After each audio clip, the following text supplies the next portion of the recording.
Hey, everybody, welcome back to the Maple Grove Scripture Reading Podcast.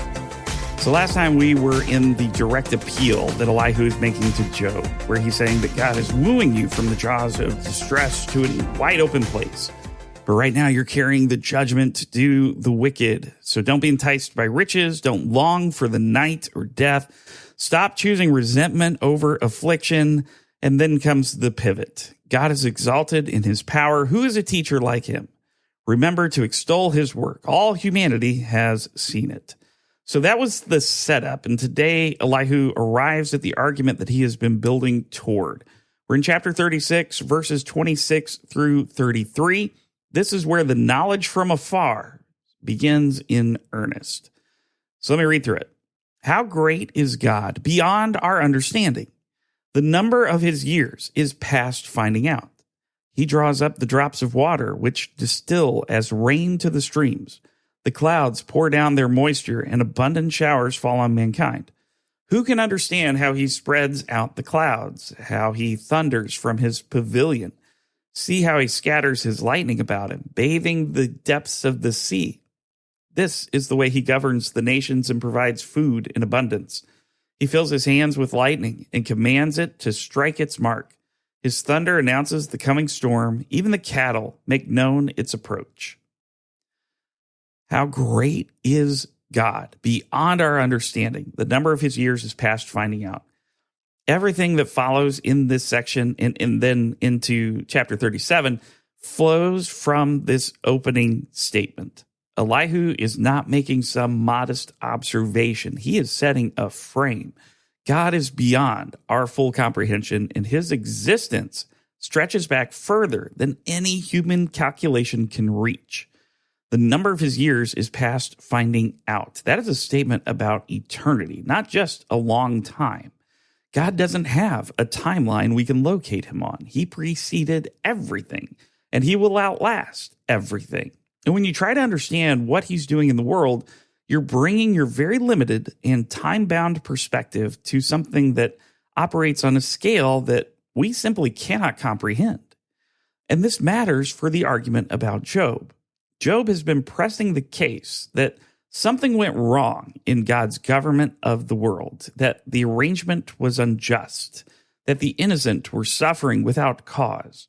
Elihu's response from here forward is, before you render that verdict, look at what you actually know and what you don't know about the one you're judging.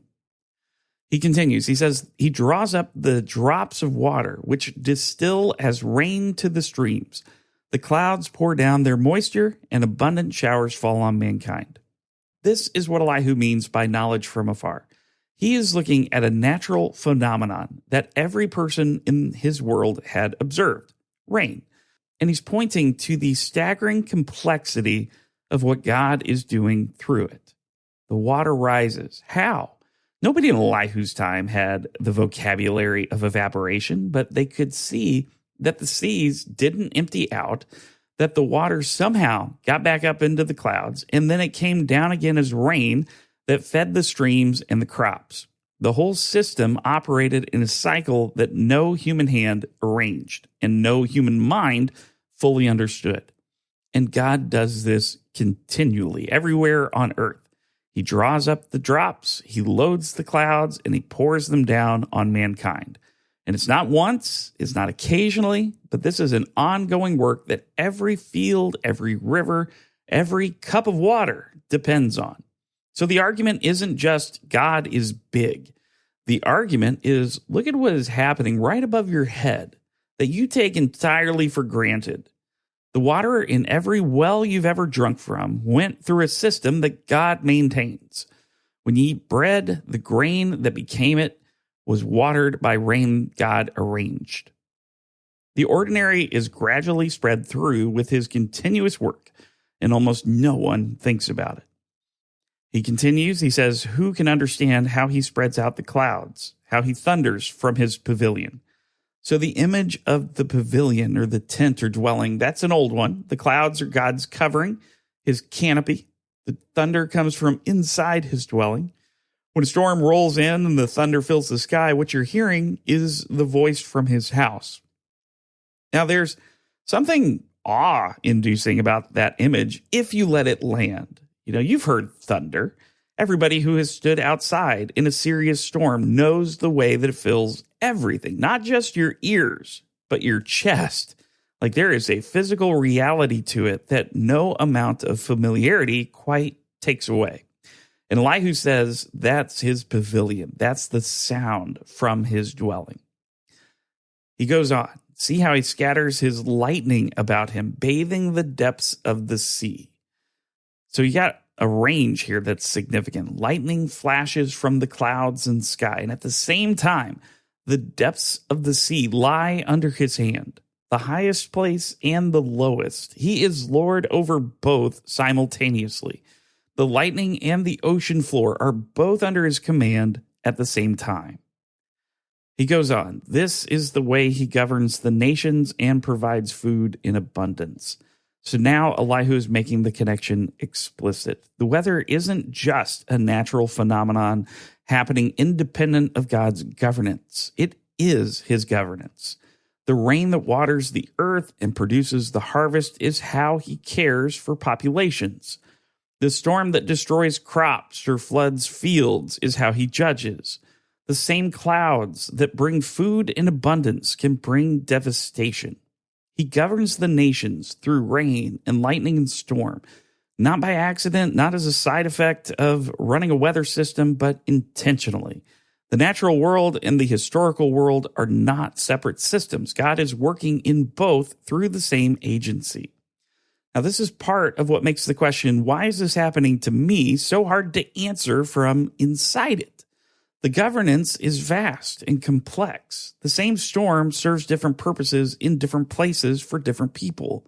It waters one field but floods another. The person whose crop is destroyed and the person whose crop doubles don't have access to the same vantage point on what God is doing. Neither of them can see the whole. He continues, he fills his hands with lightning and commands it to strike its mark. And that's a vivid image, God holding the lightning that seems entirely random and uncontrollable. The most arbitrary seeming force in nature is in his hands. He fills his hands with it. He commands it to strike its mark. So there's no unguided bolt. Every strike goes where it's sent.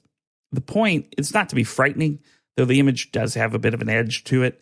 But the point is that nothing in creation operates outside his direction. The things that look most chaotic, most beyond anybody's control, are the things that he handles most directly. His hands are on it, his mark on every strike. His thunder announces the coming storm. Even the cattle make known its approach. The animals know what's coming before people do. They feel the atmospheric shift. You've probably been around animals that do this. They respond to what's building in the sky. And Elihu has pointed to this before. The animals respond to God's creation in ways that humans, with all of our intelligence, often miss because we're not paying attention.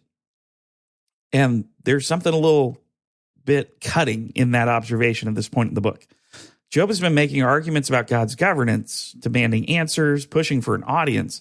And Elihu is saying, you know what? The cattle can read the storm. They know what's coming. Their attentiveness to what God is doing in the natural world puts them in a better relationship to his activity than the person who's too busy arguing to just look up. And that may not be fair to Job, but it sets up what's coming in chapter 37, where Elihu's own heart starts to pound. So next time we are going to get into the first 5 verses of chapter 37. The storm speech crosses into a new chapter without any real break, and something changes. Elihu isn't just describing the storm anymore. His heart is leaping from its place. All right, hope you have a great day, and we'll talk again soon. God bless.